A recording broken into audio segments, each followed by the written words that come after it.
Akashvani Imphal Moirangthem Ibehaibi pau pajari ahanbada maruiba pau Mukhyamantri Ningthoukhongjam Birena Kanglagi Nongpokthong miyamda khusinakre Aikoi puna haugatminarasi haiba pandamda breast cancer gi matangda miyambu bhab tahanbagi thoram ama Imphalda pangthokli 13 suba Pravasi Bharatiya Divas ngasi Rashtrapati Draupadi Murmuna miyoi 19 Pravasi Bharatiya Saman yenthokpaga loinana loisillagani amasung Gृह Mantri Amit Shah na ngasi Delhi Red Fort da Jai Hind the New Light and Sound Show sangaragani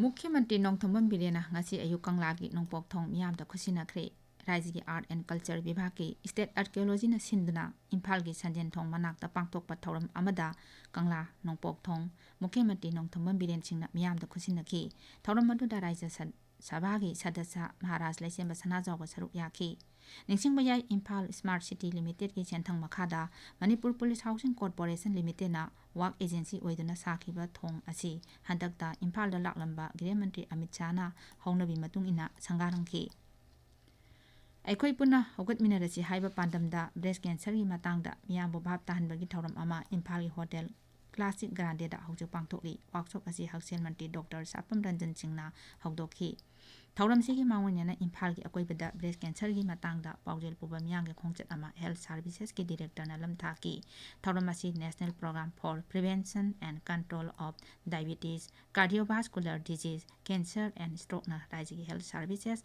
amasung National Health Mission gi makhada pangthokpani Jawar Navodaya Bidalai Khombonggi Class 6 ta ming chanaba entrance ki dama online registration tawbagi matam tha asigi 38 phawu oigani hairi entrance asigi dama JNB Imphal West ZEO Kyathong amasung ZEO Wangoi da form phangbigani Lakliba Ganatantra Divas Palangi Sem Sariba Singi Matangda Raijigi Chief Secretary Dr. Rajesh Kumar na Sabhabati oiduna ngarang mifam ama pangthokre mifam aduda Ganatantra Divas ka mari leinana march passing chatpagi lambigi matangda kupna khanaki hairi Raji Home Bibak na thokpa cherol amana hai parade asi First MR Parade Ground dagi hauraga Jail Road phauraga Rajbhavan mamangda chatkani parade asi LIC building phawba laklaba matung Nongpok lomda haigatlaklaga North A wasi tamna chatlaba matung Kanglagi awang thangba gate ta haijilaklaba matung saluting base tamna lakani amadi Kanglagi kha thangba gate lomda thokraga Chief Minister Banglo mamangda chatlaba matung BSNL office yauraga First MR gi parade ground da amuk sangani hairi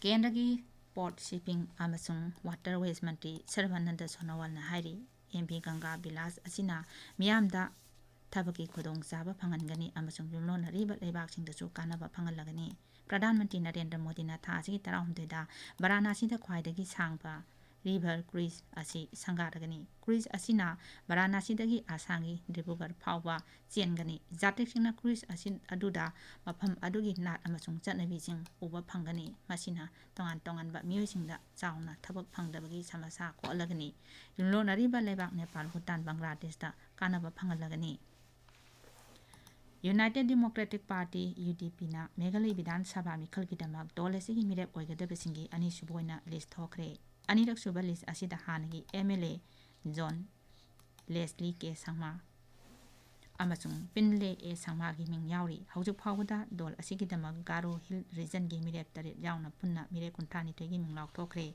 hanagi MLA John Leslie K. Sangma South Tura Vidhan Sabha Kendra dagi Mukhyamantri Konrad K. Sangma ga lamba tongnagani Meghalaya Mukhyamantri Konrad K. Sangma na North East Special Infrastructure Development Scheme gi makhada paikhatpa South Garo Hills Jilla gi Bakmara Water Supply Project ngarang sangkakre project asina khongang 13 ta thaknaba phaba ising phanganba ngamlagani Twitter da thakatpa warol amada Mukhyamantri na hai project asi chahi ani gi manungda loisingani masida natana Mukhyamantri na middle income group building gi yumsingju sangaki Mana hai yumsing asina jila asida posting tarapa sarkar gi karmachari singda leifam leitabagi awabasing mayokna badu kharamakai kokpa ngamlagani Tabiriba pawse Akashvani Imphal dagini 13 suba Pravasi Bharatiya Divas ngasi Rashtrapati Draupadi Murmuna miyoi 19 Pravasi Bharatiya Saman yenthokpaga loinana loisilagani Namit humni satharakpa mifam asi Pradhan Mantri Narendra Modi na ngarang Madhya Pradesh ki Indore da hongnabi matungin haudoki. Tharomduda wa ngangbada Pradhan Mantri na mapan laibakta laiba Bharat Machachingna brand ambassador ama oina maruoiba daita longnaba appeal tawki. Amrit kal matam asida Bharat na sangsilliba lambi asida Pravasi Bharatiya singi achoba mafam ama kalli. Laibak asida tongan ba lamsingda chawkhalakliba lam asigi matangda Pradhan Mantri na hai Malemda laibak asi skill capital amachung loksing gyan gi mafam ama oibagi chapchaba magun lei. Ngarangi thauramduda kendra ki mapal thauram Rajya Mantri Dr. Rajkumar Ranjan Singh saruk yaki. Pradhan Mantri Narendra Modi na Telangana da thasigi taramapalda tongan ba chakot thaurangi project sing kharagina jata hunduna amachung kharana sanghaduna miyamda kathoklagani. Kendra ki tourism Mantri G.K. Reddy amachung Rajya ki BJP President B. Sanjay Kumar hai thauram sing asigidamak Pradhan Mantri Narendra Modi Hyderabad da thonglagadabani.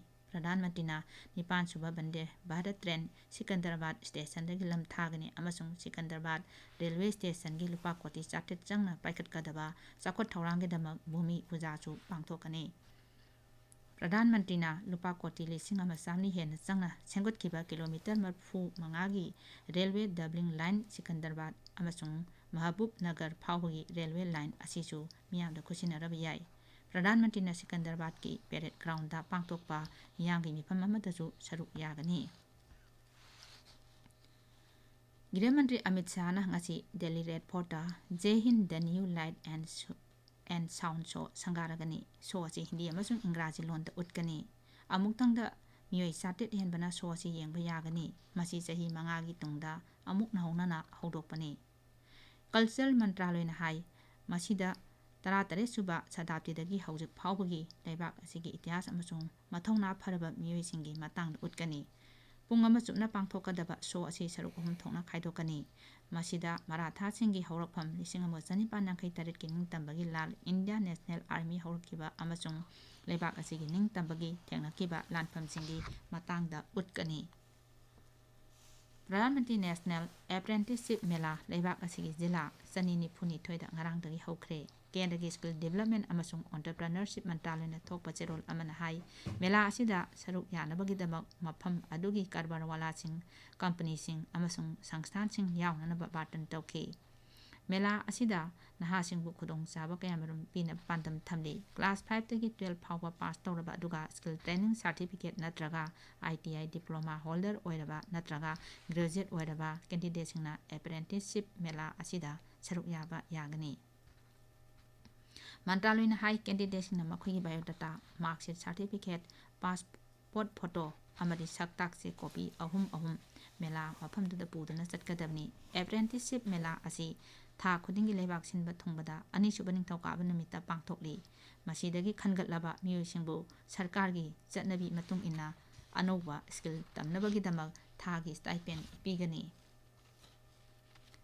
India Meteorological Department IMD na ngasidagi awang nongsup Bharat amasung laibak asigi mayai thangba sarukta ka hena ingbagi awaba mayoknagani.